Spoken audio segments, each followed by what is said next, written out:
Sa mga adik sa Mobile Legends dyan, hanggat sa hindi lumuluwa ang mata, tuloy ang laro. Hanggat sa hindi namamaga ang mata, ilan ang email. Ang kailangan mo kasi dyan, pagpuyatan mo para tumaas ang rank mo. Diba?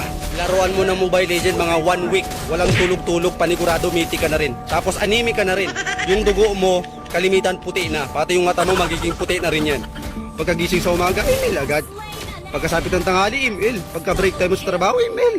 Pagka-uwi mo ng bahay bago ka matulog, huwag ka nang matulog, mag-email ka na lang hanggang madaling araw. Ha? Para puyat na puyat ka.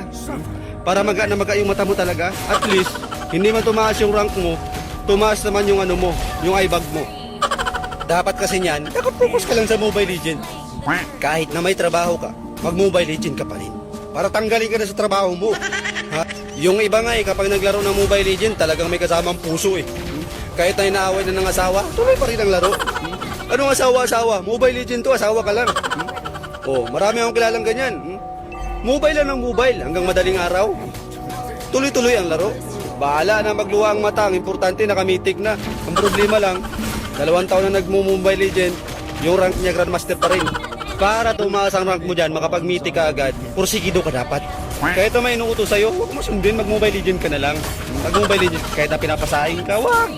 Hugas ka ng plato, wag, mag-Mobile Legends ka na lang. Tapos magkain ka yan. Kain ka na lang, tapos huwag ka na mahugas ng plato. Yung kaibigan ko nga talagang pinagpursigihan niya. Nakaabot siya ng mythic na siya ngayon, pero yung tsura niya, hindi na may tsurahan talaga. Mythic-tic na rin yung tsura niya. At least deserve niya yun. Ikaw ba naman maglaro ng walang tulog-tulog, umaga hanggang gabi, hanggang umaga ulit. At least, kita yung resulta, di ba? Nakapag-mythic na siya. Tignan nyo naman yung tsura. Malalim na yung mata, luluwa na, namumula na. At least, nakita nyo naman yung resulta, di ba? Sulit yung result eh. Huwag ka nang tumulong sa mga gawaing bahay. Mag-Mobile Legend ka na lang. Total, makapal naman yung mukha mo eh. Pag tinawag ka magkain, kain ka na lang. Huwag ka namang tulong, magwalis, huwag na. Pagkagising mo sa umaga, Mobile Legend agad. Tapos kapi-kapi lang, mindset ba? Habang kumakapi, Mobile Legend, bakbak, atak talaga. Kahit sinisir mo lang, huwag mo intindihin yun. Kain ka na lang. Kain ka na lang, makapal naman yung mukha mo eh. Diba? Hanggat sa hindi ka nagiging anemic, tuloy ang laro hanggang sa mythic. Ipaglaban mo. Ipaglaban mo yung laro mo. Dapat nakapokus ka lang eh. Nakapokus ka sa cellphone mo, nakatuto ka lang doon. Kahit na may trabaho ka, huwag mo intindihin yun. Focus ka lang sa Mobile Legend. Ha? O baka mamaya matalo ka na naman, kami na naman sisihin mo.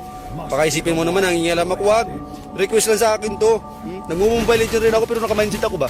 Tamang pitix-pitix lang, pero itong mga iba talagang adik na adik eh. Anong pipiliin mo? Pamilya o Mobile Legends? Malamang Mobile Legends, makapal yung mukha mo eh. Kupal ka eh, di ba? Mobile Legends pipiliin mo. Kasi yung mindset mo, pangit. Yan, kaya Mobile Legends yung pipiliin mo. Anong trabaho? Huwag namang trabaho. Mag-Mobile Legends na lang. Anong takot sa... Walang takot-takot sa asawa.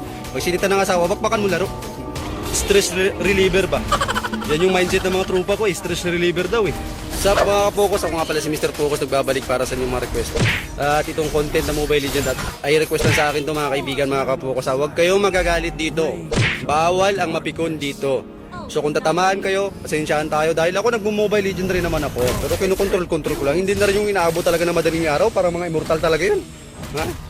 Yun mga ka-focus, so lagi lang tayo naka-focus. Dapat mindset natin sa buhay, dapat pamilya first before anything else. So yun, God bless sa inyo lahat.